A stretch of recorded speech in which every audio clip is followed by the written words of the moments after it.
ng ama na may 50 piso na sa ilalim ng kuna ng bata. Bakit ka humihingi ng pera? Meron ka na tanong ng ama. Inabot ng bata ang pera sa kanyang ama at sinabi, Daddy, Ayan po, naghihimay po si Garyang. ano bang bilhin ng isang oras mo? Naghihimay po siya ng...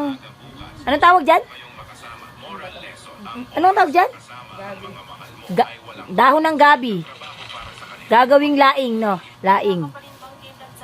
Yan. Himay niya ngayon, ibibilad niya bukas. Lulutuin sa Pasko. Ang tagal pa sa Pasko pa. Ganyan po ang tamang paghimay.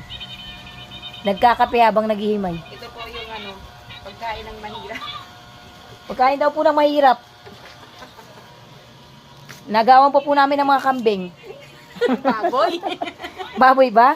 Ay, di ba pagkain ng kambing yan? Hindi, pagkain ng Ay, pagkain pala daw ng baboy.